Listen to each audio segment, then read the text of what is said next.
Halo, jumpa lagi masih bersama dengan Ibu ya. Masih di channel yang sama di Indonesia Asik ya. Membahas bahasa Indonesia secara gampang, mudah, asik dan menyenangkan ya. Seperti janji Ibu di video sebelumnya ya, Ibu akan menjelaskan mengenai kaidah kebahasan teks ceramah ya. Jadi kalau di video sebelumnya mengenai pengertian, struktur dan apa saja yang berkaitan dengan teks ceramah, kalau ini adalah mengenai kebahasaannya.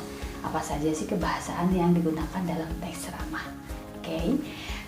Kaidah kebahasaan yang digunakan dalam teks ceramah, yang pertama adalah kata ganti atau pronomina. Yang kedua, kata teknis. Yang ketiga, kata umum sebab akibat atau juga ada argumentasi. Yang keempat, kata kerja mental. Lalu kata persuasif, dan yang terakhir adalah kalimat majemuk ya. Oke, santai saja ya, nikmati saja ya materi kita hari ini. Jangan terlalu stres, jangan dibawa pusing ya. Oke, yang pertama materi dari kaidah kebahasaan teks ceramah, pronomina ya. Pronomina ini sudah pernah dibahas di materi di teks sebelumnya ya. Nah, ini Ibu hanya sekedar mengingatkan saja mengenai tentang pronomina ya. Jadi pronomina ini adalah merupakan kata yang dipakai untuk mengacu ke nomina lain ya, atau menggantikan nomina lainnya. Misalnya ya, seperti contoh yang sebelumnya adalah guru misalnya. Nah, mengacu kita ganti menjadi dia atau ia ya. Sebelum lebih jauh mengenai pronomina ya, mengingatkan lagi ya, kita harus tahu dulu ciri-ciri dari pronomina itu sendiri ya. Ciri-ciri dari pronomina ya. Yang pertama, ciri-ciri dari pronomina atau kata ganti ya. Yang pertama adalah kata ganti biasanya berada di posisi subjek atau objek ya. Dan sebenarnya kecuali ada beberapa ya di kalimat tertentu yang pronominanya itu menduduki posisi predikat ya. Lalu berikutnya ciri yang kedua adalah jenis kata ganti yang dipakai akan berganti-ganti sesuai dengan kata yang dipakai dalam kalimat ya. Nah, itu adalah mengenai pronomina itu sendiri ya. Oke, berikutnya yang kedua adalah kata teknis atau peristilahan ya. Ini hampir mirip lah dengan istilah ilmiah ya, sudah pernah dibahas juga ya di materi atau di video sebelumnya ya. Hanya ini sekedar mengingatkan saja ya, karena beda-beda tipis ya, sebenarnya sama aja sih ya. Oke, kata teknis adalah kata-kata yang bersifat teknis dan khusus ya, terkait bidang tertentu ya. Jadi memang hanya ada pada bidang-bidang tertentu atau digunakan pada kegiatan-kegiatan tertentu yang lebih maksudnya lebih dikhususkan ya, seperti itu ya. Oke, istilah teknis adalah kata-kata yang memiliki makna khusus pada suatu bidang keahlian ya, seperti bilang tadi, hanya ada di bidang tertentu saja ya. Makna dari kata teknis ini adalah makna leksikal atau makna yang kamus ya. Jadi kalau misalnya kamu kesulitan dengan kata-kata teknis ini ya, pengertiannya apa ya, kamu tinggal buka kamus saja ya. Jadi kalian bisa memahami kata-kata tertentu yang mungkin kalian tidak paham, bisa kalian lihat di kamus ya, karena kata teknis ini juga dikaitkan dengan makna leksikal ya, makna yang bisa diperoleh pengertiannya dalam kamus ya. Oke, yang berikutnya mengenai contoh-contoh dari peristilahan tersebut ya. Contoh istilah teknis misalnya di bidang keahlian geografi ya. Ibu ambil satu misalnya tentang urbanisasi ya. Urbanisasi adalah perpindahan penduduk secara berduyun-duyun dari desa ya, maksud dari tempat yang sepi dari tempat yang sepi menuju ke kota atau pusat pemerintahan ya. Jadi dipindahkan penduduknya ya, seperti itu. Oke, berikutnya ya, Ibu ambil contoh istilah teknis bidang keahlian bahasa Indonesia ya. Misalnya mengenai persuasi ya.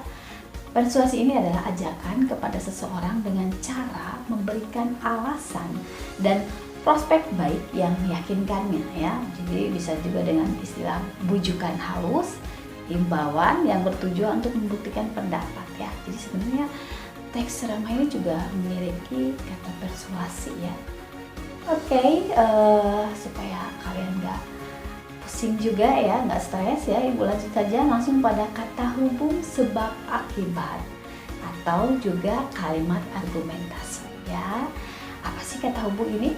Kata hubung sebab akibat adalah hubungan yang menjelaskan bahwa suatu peristiwa terjadi dikaitkan dengan sebab tertentu. Jadi sebab akibat itu adalah kata hubung yang misalnya suatu hal terjadi karena ada sebabnya ya. Jadi nggak mungkin tiba-tiba ada kejadian ya kalau tidak ada sebabnya ya. Sedangkan kalimat argumentasi ini adalah kalimat yang menggunakan kata-kata penghubung yang argumentatif ya. Oke, supaya lebih jelas lagi ya, kata penghubung dalam kalimat argumentasi bisa sebagai penghubung kalimat yang menyatakan sebab akibat agar menjadi kalimat yang padu atau koheren ya. Jadi kata penghubung di kalimat argumentasi ini saling berkaitan ya. Jadi dengan berkaitan tersebut maka menjadi sebuah paragraf ya yang akhirnya menjadi padu ya atau koheren gitu, nyambung ya seperti itu. Oke, contohnya ya. Saya memilih dia karena dia memang yang terbaik ya. Jadi kata penghubungnya adalah di karena ya. Oke, berikutnya ya dalam contoh kalimat lainnya, jika Anda ingin sukses maka Anda harus belajar ya. Kalau misalnya mau sukses tapi nggak mau belajar, kayaknya mimpi ya, menghayal dulu ya. Semua juga dimulai dengan berusaha ya, harus belajar. Oke. Bisa sambil makan-makan lah, santai saja ya. Kalau misalnya merasa sudah mulai bosan, mulai jenuh ya, sambil makanlah, boleh lah. Oke, yang berikutnya adalah kata kerja mental ya. Kata kerja mental adalah tipe kata kerja yang digunakan untuk mengutarakan sebuah reaksi ya, tanggapan atau tindakan suatu individu pada pengalaman, sikap, kehadiran atau eksistensi ya.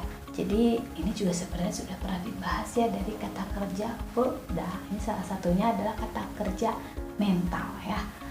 Oke, verba mental juga bisa dinamakan sebagai verba sikap tingkah laku atau kata kerja yang mengutarakan suatu respon atau reaksi pada individu kepada sebuah sikap ya atau kondisi atau pengalaman tertentu ya. Jadi lebih ke respon tertentu ya, atau misalnya respon ini bisa terucap ataupun juga tidak terucap ya. Ini sudah pernah dibahas ya. Oke ya, jadi karakteristik atau ciri-ciri dari kata kerja ini juga ya, memakai kata yang sering dipakai dan dilaksanakan manusia ya. Jadi verba mental ini umumnya digunakan oleh manusia ya. Menjelaskan sebuah kata. Kognisi mengartikan, berpikir, menginterpretasikan ya. Lalu afeksi ya, misalnya yang tidak bisa pilu, merana, gundah ya. Lalu persepsi, melihat ya, menatap, mendengar ya, seperti itu sudah pernah dibahas juga ya. Ibu hanya mengingatkan saja ya supaya kalian tidak lupa. Sebenarnya Ibu seperti Ibu bilang tadi, ini masih saling berkaitan ya, masih setiap kaidah kebahasan dalam berbagai jenis teks itu masih ada kaitannya. Jadi kalau misalnya kalian memahami dari awal, kedepannya jadi gampang ya. Lalu yang ketiga, sering dipakai pada frasa yang memiliki karakter gelagat atau gejala ya. Lalu fungsinya ini ya, yang pertama, mengutarakan sebuah respon atau reaksi dari suatu individu kepada sikap individu lain ya. Lalu yang kedua, menjabarkan keadaan individu, baik itu pengalaman yang dirasakan ataupun yang dialaminya, seperti itu. Oke, contoh kata kerja mental ya. Desi menikmati permainan barunya ya. Atau Rio maklum dengan sikap adiknya yang suka iseng. Ria ragu dengan kemampuannya dalam bidang olahraga tinju ya. Oke, yang berikutnya adalah kalimat majemuk ya. Apa sih kalimat majemuk ya? Jangan tidur dulu ya. Emangnya melelahkan sekali ya. Kalau mungkin saya di kelas mungkin kalian bisa sambil disengin temennya. Kalau di rumah mungkin kalian nggak tahu disengin siapa. Tapi oke ya, gak usah tidur dulu ya, jangan bobo dulu ya, santai dulu ya, nikmati dulu, lalu kita lanjut lagi belajarnya ya. Kalimat majemuk ya. Kalimat majemuk yang kita bahas mengenai kali ini adalah mengenai kalimat majemuk bertingkat ya. Pengertiannya adalah kalimat majemuk bertingkat adalah ya kalimat yang memiliki lebih dari satu klausa dan hubungan antara klausa tidak sederajat. Salah satu unsur klausa ada yang menduduki induk kalimat, sedangkan unsur yang lainnya sebagai anak kalimat. Nah, mungkin di sini tidak sederajat seperti itu ya. Yang satu menduduki posisi induk kalimat, yang lainnya menduduki posisi anak kalimat ya. Oke, santai saja seperti Bu Bebel tadi, nikmati hidup ya, jangan terlalu stres ya. Kalimat majemuk bertingkat terbagi ke dalam beberapa jenis ya. Ada yang pertama, kalimat majemuk hubungan akibat ya. Yang kedua, kalimat majemuk hubungan syarat. Yang ketiga, kalimat majemuk hubungan sangkalan ya. Yang keempat, kalimat majemuk hubungan kenyataan. Yang kelima, kalimat majemuk hasil. Yang keenam, kalimat majemuk hubungan penjelasan. Dan yang terakhir adalah kalimat majemuk hubungan atributif ya. Akan dijelaskan satu demi satu, mohon disimak baik-baik karena kalau kamu simak dari sekarang, kalau misalnya ada lagi materi berikutnya, ada lagi mengenai kalimat majemuk, ini akan stres dan gak akan kesulitan lagi karena sudah mengerti dan memahami ya. Karena Ibu bilang tadi yang masih berkaitan sebenarnya ya. Oke, Ibu jelaskan satu-satu dulu ya. Yang pertama, kalimat majemuk hubungan akibat ya, ditandai oleh kata penghubung sehingga, sampai-sampai, dan maka ya. Lalu yang kedua, kita kasih contoh dulu ya. Contohnya, penjelasan diberikan seminggu sekali sehingga anak-anak dapat mengerjakan tugas-tugas mereka dengan teratur ya. Lalu yang kedua, kalimat majemuk hubungan syarat ya, ditandai oleh kata penghubung dengan ya. Contohnya, kejelasan PSMS Medan berhasil mempertahankan kemenangannya dengan memperkokoh pertahanan mereka. Oke, kayaknya bukan kejelasan kayaknya, kesebelasan kayaknya. Kesebelasan PSMS pelat ya. Kesebelasan PSMS Medan berhasil mempertahankan kemenangannya dengan memperkokoh pertahanan mereka. Oke. Ya.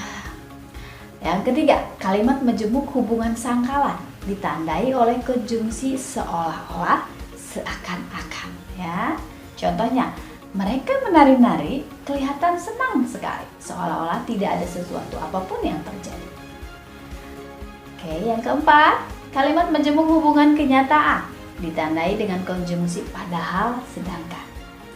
Contohnya, semua orang terlihat senang, sedangkan adik terlihat sangat kesal ya, bete si adiknya ya. Oke, berikutnya ya, jangan nangis dulu ya, masih banyak ya, masih ada beberapa.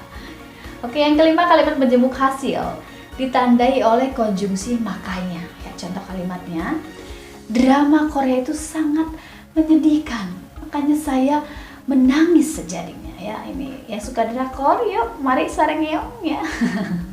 Oke, berikutnya yang keenam adalah kalimat majemuk hubungan penjelasan ditandai oleh kata penghubung bahwa dan yaitu ya. Kalimatnya, peristiwa tersebut menggambarkan bahwa ada sekelompok siswa yang suka membuli sehingga korbannya mengalami trauma yang berat. Ayo, siapa yang dulu di kelas, di sekolah, zaman masih sekolah KBM langsung ya, offline langsung, siapa yang suka bully? Nggak boleh ya, no, nggak boleh bully-bulian ya, karena biasanya akan berdampak pada mental atau psikis di anak yang dibully ya. Jadi tolong jangan suka membuli ya, nggak boleh. Oke, yang terakhir ya, nah ini bully ya ini. Oke, yang terakhir adalah kalimat majemuk hubungan atributif ya, ditandai oleh konjungsi yang ya. Contoh kalimatnya, pamannya yang tinggal di Bogor itu sedang dirawat di rumah sakit. Aduh, kasihan ya. Oke deh, supaya tidak terlalu boring ya, supaya tidak terlalu banyak materinya, Ibu sudahkan saja dulu materi kali ini ya. Kita ketemu lagi di sesi berikutnya ya. Bye. Tetap di Indonesia Asik.